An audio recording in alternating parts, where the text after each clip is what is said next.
नमस्कार, मी मानिनी गद्रे. चला गीतेच्या अंतरंग जाणून घ्यायचा प्रयत्न करूया. या ऑडिओची रचना आधी सांगितल्याप्रमाणे सुरुवातीला मूळ श्लोक, त्याचा मराठी अर्थ, नंतर संस्कृतचं सरळ वाक्य रूपांतर आणि त्याचा इंग्लिश अर्थ, नंतर ज्ञानेश्वरीतील माऊलींच्या ओव्यांचा मराठी सुलभ अर्थ आणि नंतर माझ्या दृष्टिकोनातून त्या श्लोकाविषयी मला काय वाटलं त्याचं विवरण. सर्वप्रथम आपण मूळ श्लोकाचा संधिविग्रह करून त्यातील प्रत्येक शब्दाचा मराठीत अर्थ पाहूया. न त्वेहं जातुनासं न त्वं नेमे जनाधिपाः न चैव न भविष्यामः सर्वे वयमतः परम. जातू कोणत्याही काळी, अहम न आसम मी नव्हतो, त्वम न आसीही तू नव्हतास, अथवा इमे जनाधिपाहा हे राजे लोक, न आसन नव्हते, इति तू असे तर, न एव मुळीच नाही, च अतः परम तसेच यापुढे, वयम सर्वे आपण सर्वजण, न भविष्यामः असणार नाही, एवं न एव असेही नाही. आत्म्याच्या नित्यतेचे आणि निर्विकारतेचे निरूपण इथपासनं श्रीकृष्णांनी सुरू केलं आहे. ते म्हणतात, अर्जुना, मी कोणत्याही काळी नव्हतो, तू नव्हतास किंवा हे राजे नव्हते असेही नाही, आणि यापुढे आम्ही सर्वजण असणार नाही असेही नाही. देहिनोऽस्मिन् यथा देहे कौमारं यौवनं जरा तथा देहांतरप्राप्तिस् धीर तत्र न मुह्यति. यथा ज्याप्रमाणे देहिनः जीवात्म्याला अस्मिन देहे या देहात कौमारम बालपण, यौवनम तारुण्य, च जरा आणि वार्धक्य येते, तथा त्याप्रमाणे देहांतरप्राप्तीही दुसरे शरीर मिळते, तत्र त्या बाबतीत धीर असलेला माणूस न मुह्यती मोहित होत नाही. श्रीकृष्ण म्हणतात, ज्याप्रमाणे जीवात्म्याला या शरीरात बालपण, तारुण्य आणि वार्धक्य येते, त्याचप्रमाणे दुसरे शरीर मिळते, याविषयी धीर पुरुषांना मोह उत्पन्न होत नाही. मात्रा स्पर्शास्तु कौंतेय शीतोष्ण सुखदुःखदाः आगमापायिनो नित्यांतांति तितिक्षस्व भारत. कौंतेय हे कुंतीपुत्रा, शीतोष्ण सुखदुःखदाः थंडी, उष्णता आणि सुखदुःख देणारे, मात्रा स्पर्शाहतु इंद्रिये आणि विषयांचे संयोग, तर आगमापायिनः उत्पत्ती विनाशशील, च आणि अनित्याः अनित्य आहेत, अतः भारत म्हणून हे भारता, त्यांना तितिक्षस्व तू सहन कर. समस्त भोग हे अनित्य असल्याचे सांगून सुखदुःखाची द्वंद्वे सहन करण्याची आज्ञा श्रीकृष्ण अर्जुनाला देतात. ते म्हणतात, हे कुंतीपुत्रा, इंद्रियांचे विषयांशी संयोग हे थंडी, उष्णता, सुख दुःख देणारे आहेत. ते उत्पन्न होतात आणि नाहीसे होतात म्हणून अनित्य आहेत. तेव्हा हे भारता, ते तू सहन कर. यम ही न व्यथयन्त्येते पुरुषं पुरुषर्षभ समदुःख सुखम धीरम सोमृतत्वाय कल्पते. ही पुरुषर्षभ, कारण हे पुरुष श्रेष्ठा, समदुःख सुखम सुखदुःखाला समान मानणाऱ्या, यम धीरम पुरुषम ज्या धीर पुरुषाला, येते हे इंद्रियांचे विषयांची संयोग, न व्यथयंती व्याकुळ करीत नाहीत, सह तो पुरुष अमृतत्वाय मोक्षाला कल्पते योग्य ठरतो. वरील सहनशीलता ही मोक्षप्राप्तीचा हेतू असल्याचे श्रीकृष्ण सांगताना म्हणतात, कारण हे श्रेष्ठ पुरुषा, सुखदुःख समान मानणाऱ्या ज्या धीर पुरुषाला हे इंद्रियांचे विषयांशी संयोग व्याकुळ करीत नाहीत, तोच मोक्षाला योग्य ठरतो. आता आपण मूळ संस्कृत श्लोकाचं सरळ वाक्यात रूपांतर करूया आणि त्या पूर्ण श्लोकाचा इंग्रजीमध्ये अर्थ पाहूया. अहम जातु न आसम इति तू न एव त्वं जातु न इति न एव इमे जनाधिपाः न इति न एव च वयम सर्व अतः परम न भविष्यामः इति न एव. Nor I, nor you, nor any of these kings was ever not existing before, nor is it that all of us would cease to be in future? यथा अस्मिन् देहे देहिनः कौमारं यौवनं जरा तथा देहान्तरप्राप्तिः तत्र धीरः न मुह्यति. Just as the embodied soul in this body transits from childhood to youth and to old age, so does he migrate to another body. The serene one is unaffected by these transitions.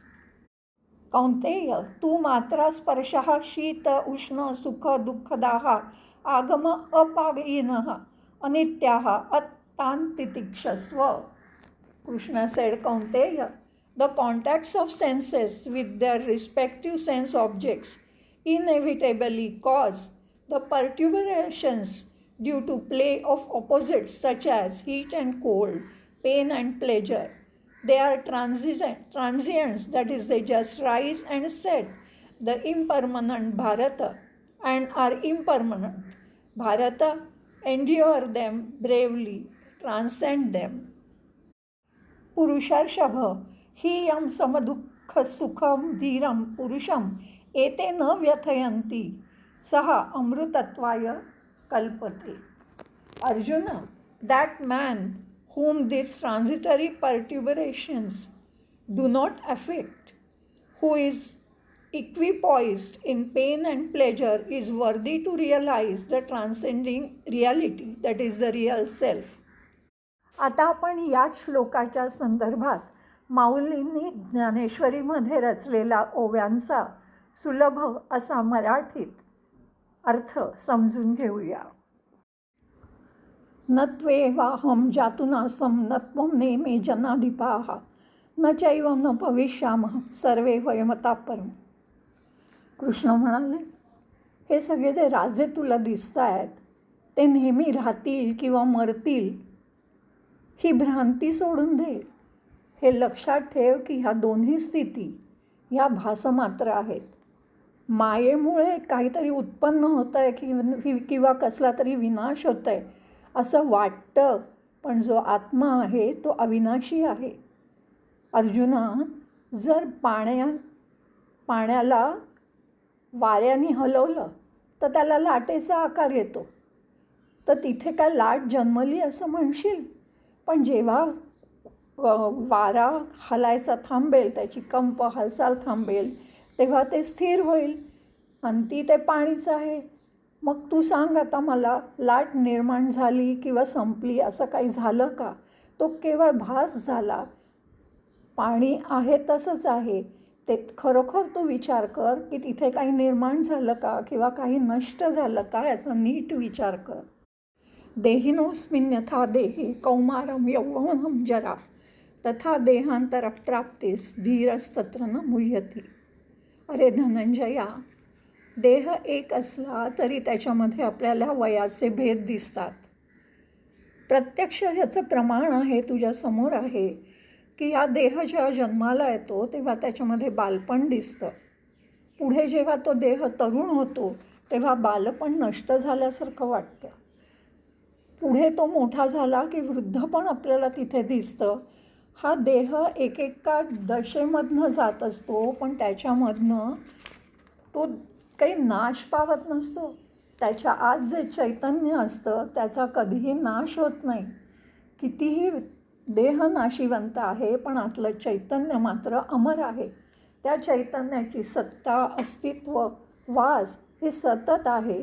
आणि हे जेव्हा जर तू जाणलंस तर भ्रांतीचं दुःख अगदी कल्पांत झाला तरीसुद्धा तुला वाटणार नाही. इथे चैतन्य म्हणजे भूतमात्रास अंतर्बाह्य व्यापून असणारं चिरंतन ज्ञानरूप तत्त्व, आत्मा, जीव, प्राण किंवा शरीरातील चालक शक्ती.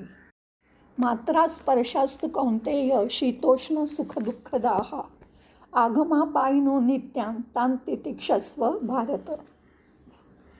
अर्जुना, जेव्हा इंद्रिय विषयांच्या अधीन होतात तेव्हा ज्ञान कळेनासं होतं आणि आपलं चित्त भ्रमात सापडतं.